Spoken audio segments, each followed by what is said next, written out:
Chat. Welcome everybody to the first episode of Coaster Chat, our new theme park podcast, which is available on most streaming platforms, including Spotify, Apple Podcasts, Google Podcasts, and even YouTube, so you can listen to us on the go or wherever you want, So I am Luke, or Theme Park LB, and I'm joined by Ashley, or My Curious Mind, and we are both theme park YouTubers who upload mainly Planet Coaster videos, and sometimes, rarely, we upload theme park videos, and that's the reason we mainly we decided to do this podcast. I started riding roller coasters when I was 5. My parents took me to Flamingo Land and we rode the classic corkscrew, and from then on I was just turned into a massive theme park fan, and in the last couple of years I've just turned into an enthusiast, checking up on all the latest things was going on in the theme park world, and it's led to this moment right here. The first ever major theme park that I went to was Chessington, and I think it was Dragon's Fury that I actually was my first major coaster, if you will. But I think it's from that point where I actually started to like coasters, and then I've just been going to mainly Thorpe Park and Alton Towers since, and I've been to Flamingo Land as well. That's about it, really. Well, now you know a bit about us, let's move on to the actual first section of the podcast show, keeping you on track. Keeping you on track. So keeping you on track is the first part of our podcast here, where we will share the latest theme park news to literally keep you on track with what is happening in the theme park world. Firstly, I think we should talk about the elephant in the room, which is the big COVID-19 coronavirus. Now, this is a lot more serious than a lot of the things that is going to be on this podcast, but I think we need to touch on it just in case you've been living under a rock and you don't know what coronavirus is. I'm pretty sure everyone knows about it, so we're not going to stay on it for long, but we just want to touch on the fact that don't be annoyed at theme parks for closing, because if you don't know, pretty much everything major theme park in the world is shut until further notice, so until this coronavirus situation blows over. I think theme parks are going to be shut for a long time, and so don't be annoyed at them. It's all obviously safety first for guests and staff. They've been making efforts, like Thorpe Park and Alton Towers and other parks have been cleaning the seats of the trains after every ride and have hand sanitizers around the park. So they are making efforts, but unfortunately, due to all pretty much entertainment in the UK and around the world being shut off, obviously theme parks are going to be a big part of that. And so we just want to touch on the fact that you shouldn't be annoyed at theme parks. It's just it's a necessity to keep everyone safe. And all theme parks are making the right choice in postponing opening parks, obviously, because of this virus. But it's only for safety reasons. They can't do anything else, and we're not going to be talking about that much, mainly because it's pretty sad to talk about, actually. So we're going to move on. On to the first bit of uplifting and good news. Flamingo Land, my home park, is building an intermittent version Rev B roller coaster. Now, if you're not an enthusiast and you don't know what the hell I'm on about, then that's going to be basically a clone of Colossus at Thorpe Park, but 10 times better. Apart from the fact that they managed to get a support run the wrong way. Yeah. But they are painting it gold and different magical colours. Definitely the right terminology for that. Yeah, it does look better than the red and yellow. The red and yellow I'm not so keen on at all. I don't think they've come up with a name for that coaster yet, have they? No, but people were speculating Inversion because that was the code name in the plans, but I'm not really sure what it'll actually be. It won't be anything imaginative. It's going to be called that. It's not a very creative name. Yeah, because they haven't got much theming around the park really, so I can't imagine it'll be anything super. Yeah. But the actual expected opening date is June 26th. This isn't confirmed, but due to prices rising at this point in the season, we think that that'll be the point where the coaster opens, if theme parks are open by then. So hopefully by then we should be able to ride the new, pretty much the next major coaster in the UK. The next bit of news is that Gwazi has actually finished the track work and it's actually been testing recently. Yeah, I mean, it looks amazing. The way it flies around the layout, it looks very similar to Zadra, but I think this will be like one epic ride. I don't think it'll be a Steel Vengeance speeder though. People are speculating that'll be a lot better than Steel Vengeance. To me, it doesn't have the airtime like Steel Vengeance, and to me, airtime is everything. I'm not sure about you. You know, you got to have a bit of everything really for it to be good, haven't you? Yeah, the package does make it, especially when it's themed. A themed roller coaster is always going to be better than parking lot Six Flags coaster, you know. But as we know, Gwazi is half ground up, so like Zadra is the only ground up I think in the world, and it's half using the original Gwazi supports like most of RMC's content. But Gwazi, the original Gwazi, used to be a dueling coaster, and now it's just a single roller coaster, and it's just And similarities with Zadra, it is actually the same height as Zadra, but because it'll have a big drop, they're kind of classing it as a taller. They say it's the tallest, steepest, and fastest RMC hybrid in the world, because it has a 91-degree drop. That's 1 degree steeper than Zadra and Steel Vengeance. And it'll have 4,075 feet of track, which is quite long. But that's very similar to Zadra as well. So it's going to be a decent roller coaster, nonetheless, but yeah, it just won't be a Steel Vengeance speeder for me. The SeaWorld Corporation has a lot of great projects this year, which is actually pretty good. Yeah, I mean, there's absolutely tons that they're doing. Like, I think it's nearly every park. SeaWorld San Antonio, there's Texas Stingray. At SeaWorld Orlando, there's Icebreaker. SeaWorld San Diego, we have the Emperor of the Dive Coaster. Busch Gardens Tampa, there's obviously Gwazi. Busch Gardens Williamsburg has Pantheon, which is also finished track work, and we're waiting on testing for that. So there's a lot of amazing rides just in the SeaWorld chain. But what ride out of all of them, what ride do you think will be the best for 2020? Yeah, Gwazi just looks amazing. I think all RMCs are they just look really nice. I know, they're just so smooth. I've actually only been on the one, which was Untamed at Wallaby Holland. I got to ride that twice in a day, which was a shame because I only got on 3 rides, and 2 of them were on Untamed, and it was amazing. And it's obviously my number 1. So if that's my number 1, I can't imagine what things like Gwazi and Steel Vengeance are all like. Unfortunately, I've never ridden one, but they just look amazing. That's why I'm just saying it's amazing, because I haven't actually been on one. Yeah, hopefully they'll build some in England and more in Europe. Well, they have been the past few years, but hopefully RMC Thorpe Park 2021. Oh, we had to get that joke in there, didn't we? Yeah, they definitely need somewhere in the UK needs an RMC. Please, RMC.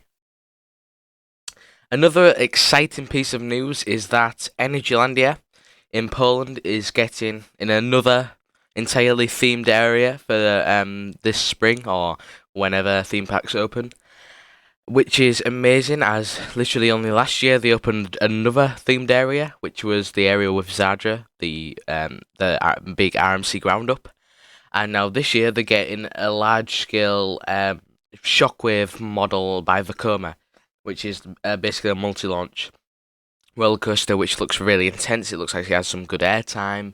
It looks like a really fun layout, and it's really exciting for Energylandia. They look like a park that's really on the up. Yeah, I think it looks pretty good actually, especially the batwing that goes under the path, because it adds for some interaction with surroundings, you know what I mean? Yeah, let's just hope that theme parks are open for July, because that's when I'm hopefully going to be heading to Energylandia. If not, it'll be some point later in the year.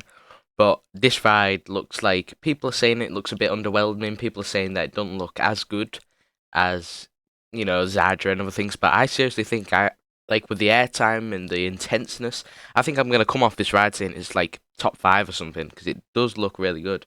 And same with Zadra. I think that's going to be up there. I think there's going to be a lot of coasters at Energylandia that are going to be in my top 10. So that's really exciting. But hopefully, obviously, by July, it'll all blow over, and hopefully coronavirus is long gone. But we'll never know, will we? So The final bit of news for this episode is actually for the UK. We've finally got a new dark ride at Alton Towers Resort. Thanks to Granny, unfortunately, because of this virus, we have not been able to go on it yet. Hopefully we can go on it soon after this virus has passed, but we don't know right now. yeah, today was Nobody supposed knows. to be the opening day, wasn't it, for Alton Towers? Yeah. Which is a shame because they've had to postpone the beginning. But hopefully this will be quite decent. Normally you'd expect towers and things to go for something a bit darker, but when I was at Portaventura last year, we had the chance to ride Sesame Street Mission, and we didn't think that would be good at all because it's just like a naff little Sesame Street ride. Why would it be good? But it was actually amazing, and it was one of the best dark rides I've actually done. Hopefully Merlin maintain it well, because we all know what's going to with Smiler. That's just not being maintained very well, is it? Well, yeah, hopefully it's good because, I mean, being a family attraction, they seem to be going down the family route recently in the past few years with Wicker Man and Dungeons and things. So hopefully this will be a good family attraction that will still be riding like every visit in 2 or 3 years. Hopefully it's one of them rides and it don't just go to pot like Dungeons did. I mean, Wicker Man's a family coaster, and that's just amazing. Yeah, that seriously is. Went to one of the best coasters in the UK, and it's a family coaster. So obviously we know that Alton Towers can do it well with what they've been doing recently, with the family idea. So hopefully they can carry on that way and still bring amazing attractions and roller coasters for us to enjoy. The actual ride vehicle on Gangster Granny sits 8 people, so I'm expecting them to be quite a few trains of them. The actual, not trains, the carriages look quite decent. And they've got, like, in the promo image, you can see them, so they look okay. And it's the worrying factor to me, though, about Gangster Granny is the actual fact that it looks quite short. It looks like quite a short ride. There has been leaked plans on the layout and things. They've got a few scenes and they're using projection mapping, I think they're using. Instead of like screens and things, so it'll be a mix of real elements and then projections to create the storyline. So hopefully it'll feel longer and it won't feel too short. But yeah, that is Gangster Granny. So hopefully that'll be one of the top additions for the UK for 2020. I think the rides in Alton Towers are quite short, actually, apart from the Smiler. Yeah, the Smiler's really 2 long. minutes, or 3 minutes almost. Yeah, I was thinking about it. They're all quite short. Oblivion's really short. Sticking with Merlin idea, Thought Park have announced what their teasers were all about. We have the Black Mirror Labyrinth. So yeah, they've got the Black Mirror Labyrinth, which will be some sort of maze. People are slagging it off, but I actually think that it has the potential to be really good. The actual effects, they could have some screens in there, they could have some physical things you can touch maybe and do stuff. I don't know how it could work, but there is potential for it to be actually quite a decent ride. So they have actually announced Thought Park what they're doing for the year. They've got the season launch party, which is obviously not going to be happening anymore. Saturday Night Kiss, which the description is, in collaboration with Saturday Night Kiss, join us for a neon-themed party as we kickstart the 2020 season in style. So that sounds pretty good. We have Hyper Spring, Supercharged Summer, and obviously Fright Nights at the end of the year. And plus more thrilling events to be announced. So there's a good lineup there, like they did last year. I really liked what they did last year with Jungle Escape, Bouncilla. It made for a really different approach for Thought Park, and I thought it was really good and really well done. So hopefully this year can be as good as last. Yeah, Thought Park have been hyping this Labyrinth thing up quite a bit. Like, they've been posting these glitch effect things on Twitter and Instagram. I mean, this was quite a while ago, but now that everyone's like now that everyone knows about it, we've all got these mixed opinions about it. So we don't know what's actually what it's gonna be like. Hopefully, it's good. Yeah, and for Hyperspring, the actual description for it, we don't know much about what the actual events are for Supercharged Summer and Hyperspring, but the actual descriptions are: for Hyperspring, discover a thrilling new digital dimension and join us for an otherworldly extravaganza. So, digital dimension, what could that mean? That's got to be something digital then. Sounds very technical, yeah. Yeah, it could, like they did with game effects, maybe. I don't know, I can't think of what it could be, digital, because you haven't mentioned gaming, so they probably won't bring that back, but... They're like very vague about things, aren't they? Yeah. And the description for Supercharged Summer sounds good, because the actual little logo thing has like water effects, and then the description is soak your mates, challenge your limits, and get drenched on the UK's wettest water rides. So hopefully that's Bouncilla returning, but with Super Soakers. It will be somewhat wet. They put it next to Zodiac to try to get more people on there, probably. Or that's the only space they had.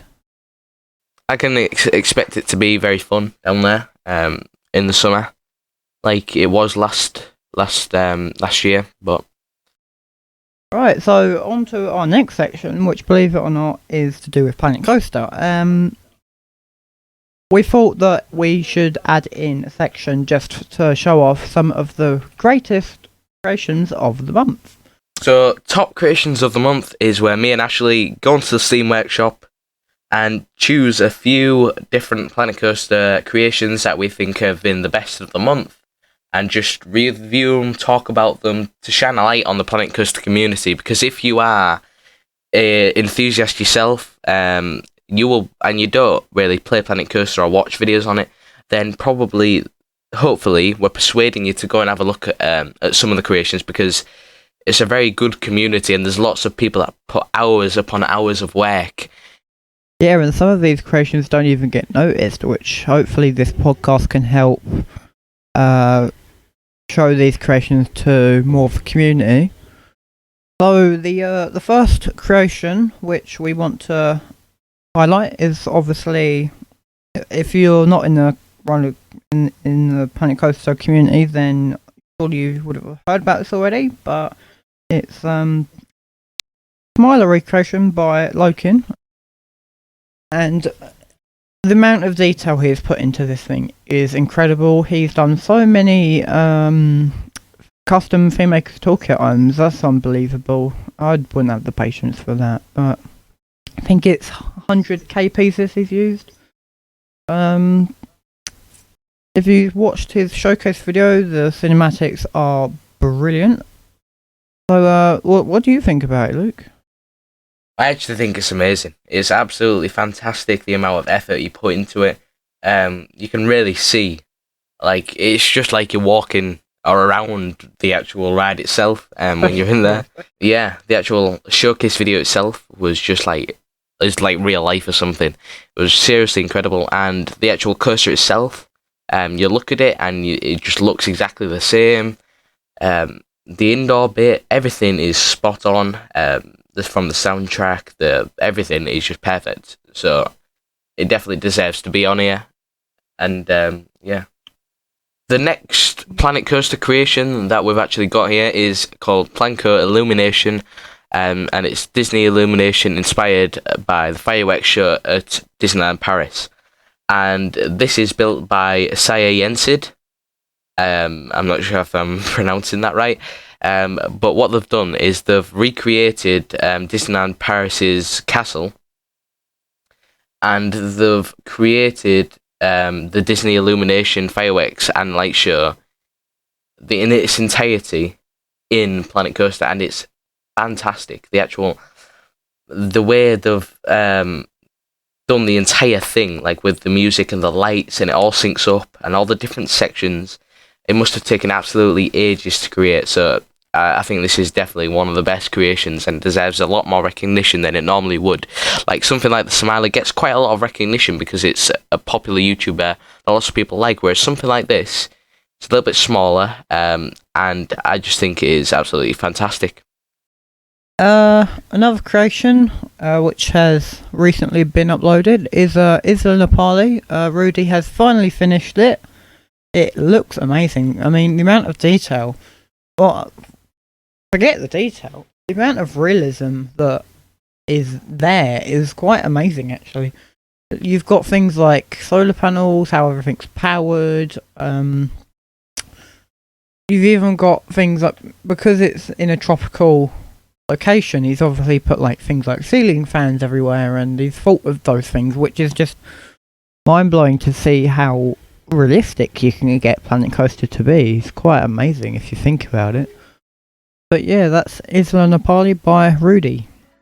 We've come to the end of the first episode now. We'd like to thank you all for sticking around this long, really. We will be back next month to update you with more news, creations, and hopefully in the future we can get some other people and familiar faces on the show. Yeah, we'd like to have some people coming on. We've got a couple of people would like that we have in mind to come on the show, and maybe would like to interview them and things. But yeah, thanks for listening. Make sure to like the podcast, subscribe to our YouTube channels, do all that stuff, because we've put a lot of effort into making this podcast happen. So yeah. See you next month.